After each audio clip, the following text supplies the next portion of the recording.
आज हम आपके सामने एक बहुत ही अच्छा सा टॉपिक है जिसको कि लेकर आए।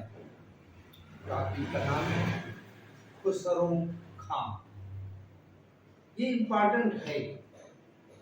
उसका कारण है कि इतिहास में कुछ ऐसे कभी कभी शासक हुए हैं जिन पर क्वेश्चन बनते ही बनते हैं, जिनके विषय में कुछ खास होता है, जो कहीं अटपटा सा होता है, वहां क्वेश्चन बनता है।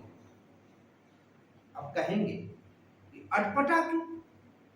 क्योंकि ये एक ऐसा शासक था जो हिंदू से मुसलमान बना, अर्थात ऐसा शासक जो भारतीय मुसलमान कहलाए।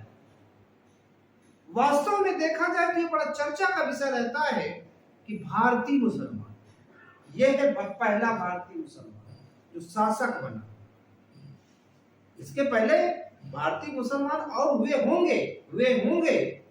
हैं, किंतु गद्दी पर बैठने वाला जो हिंदू से मुसलमान बना और फिर सल्तनत की गद्दी पर भी बैठा, वो खुसरो खां।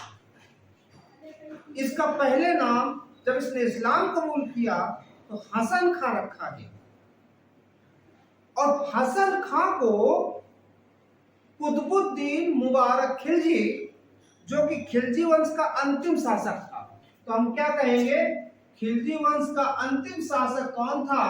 तो कुतुबुद्दीन मुबारक खिलजी था, जिसे मैंने बताया होगा अपनी पूर्व की क्लासों में कि इसे नग्न स्त्री पुरुषों की संगत पसंद थी, वही वाला है। यह खिलजी वंश का अंतिम शासक था, जिसने कि 1316 में गद्दी हासिल की थी। 4 वर्ष उसने शासन किया, और इसने इस हसन खां को, जो हिंदू से मुसलमान बना था, हसन खां बना था, और इसको क्या उपाधि दी? खुसरो खां की उपाधि दी। ठीक है, बहुत कुछ निकल कर आया। मुबारक खिलजी खिलजी वंश का अंतिम शासक, जिसने खुसरो खां की उपाधि दी। किसको दी? हसन खां। हसन खां कौन है? जो हिंदू से मुसलमान बना। जब उपाधि दी तो इसने कुछ समय बाद 1320 में 15 अप्रैल 1320 में अपने मालिक मुबारक खिलजी की हत्या कर दी। जिसने इसको उपाधि दी थी उसी की हत्या कर दी, और भारत में पहला भारतीय मुसलमान शासक बना।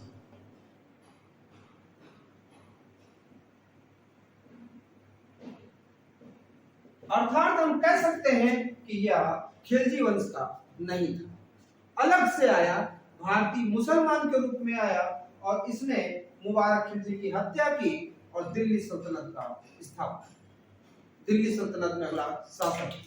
इसने मात्र 4 माह शासन किया। कितने माह? 4। इस बंदे को निजामुद्दीन औलिया का नैतिक समर्थन प्राप्त था। निजामुद्दीन औलिया का नैतिक समर्थन प्राप्त था, और किसको नैतिक समर्थन प्राप्त था? खुसरो खां। किंतु गयासुद्दीन तुगलक ने, जिसने कि कालांतर में इसकी हत्या की, और हत्या करके भारत में तुगलक वंश की स्थापना। तो कह सकते हैं कि इसकी जो खुसरो खां है, इसकी हत्या किसने की? तो गाजी मलिक उर्फ गयासुद्दीन तुगलक। अब यहीं पर थोड़ा सा और क्वेश्चन जन्म लेते हैं, क्योंकि इसकी हत्या की और इसको नैतिक समर्थन मिला था निजामुद्दीन औलिया का। निजामुद्दीन औलिया ने इसको समर्थन दे रखा था, तो अब जब इसकी हत्या कर दी तो गयासुद्दीन तुगलक और निजामुद्दीन औलिया में विरोधी के संबंध हो गए। अब दोनों एक दूसरे के अगेंस्ट हो गए, जिसको कि हम अगली जो क्लास में आएंगे इसका जिक्र करेंगे। आज का हमारा जो टॉपिक था वो खुसरो खां था। एक अच्छा सा टॉपिक है, और ये 15 अप्रैल 1320 को एक भारतीय मुसलमान के तौर पर इसने गद्दी हासिल की। इसने अपने आप को पैगंबर भी कहा, पैगंबर का अधिपति के रूप में अपने आप को कहा है कि हम पैगंबर अधिपति की धारण की और अपने नाम का खुतबा भी पढ़वाया। इसने पैगंबर की का अधिपति के रूप में, जो पैगंबर के सेनापति के रूप में उपाधि धारण की और इसने अपने नाम का खुतबा भी पढ़वाया। तो बड़ा इंपॉर्टेंट क्वेश्चन बनता है। मात्र 4 महीने शासक रहा और इसने पैगंबर के नाम को आगे रखा है और उनके पीछे, भारत में उनके नाम के पीछे भारत में शासन किया है, ताकि भारत में इसका कोई सामान्य तौर पर विरोध ना करे।